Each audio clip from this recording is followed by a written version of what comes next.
ছাত্র জনতার অভ্যুত্থানে স্বৈরাচারী শেখ হাসিনা সরকারের পতনের 1 বছর পার হচ্ছে। এরই মধ্যে দেশের রাজনীতি নানা গতি প্রকৃতি দেখা যাচ্ছে। এমন প্রেক্ষাপটে জুলাই গণ অভ্যুত্থানের আগে পরের বিষয় নিয়ে প্রথম আলোর সঙ্গে কথা বলছেন বিএনপির মহাসচিব মির্জা ফখরুল ইসলাম আলমগীর। 5 আগস্টের পর আমি বেশ কিছুদিন বাইরে ছিলাম। ফিরে এসে আবার আমি চোখের অসুখে পড়লাম। সেই অসুখে আমার ব্ল্যাক মার্ক হয়ে থাকতে হয়েছে। সেটা একটা কারণ, অন্য কোনো কারণ নেই। বিএনপি একটি বিশাল দল। আমাদের দলের মধ্যে কাজ ভাগ করে হয়।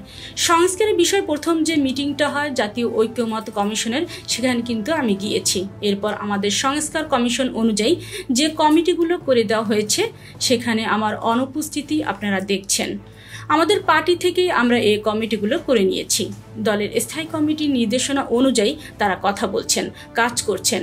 গত বছরে এই সময় ছাত্র আন্দোলনের রাজপথ ছিল উত্তাল। 5 আগস্ট স্বৈরাচারী সরকারের পতন হয়।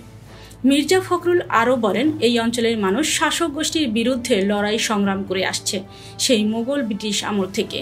আর বিগত 15-16 বছর ফ্যাসিস্টদের বিরুদ্ধে তো আমরা আন্দোলন করেছি। তখন সার্বক্ষণিকভাবে আমাদের সঙ্গে যোগাযোগ হয়েছে। আমাদের টপ লিডারদের সব জেলে গেছেন। তখন একমাত্র আমি আর আব্বাস ভাই বাইরে ছিলাম। আমি প্রতিদিন গুলশান অফিসে প্রেস কনফারেন্স করেছি এবং বলেছি আমাদের থাকা এই আন্দোলনে উচিত। প্রতিদিন আমাদের নেতারা যারা আছেন তারা আন্দোলন করছেন। আন্দোলনে তো আমরা করেছি আওয়ামী লীগের বিরুদ্ধে।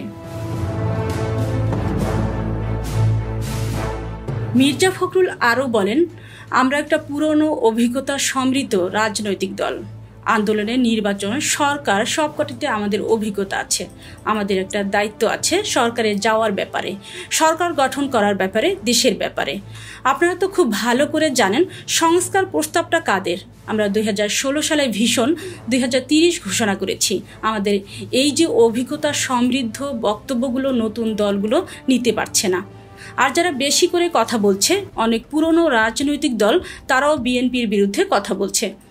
আমার কাছে মনে হয় এটা তাদের কৌশল।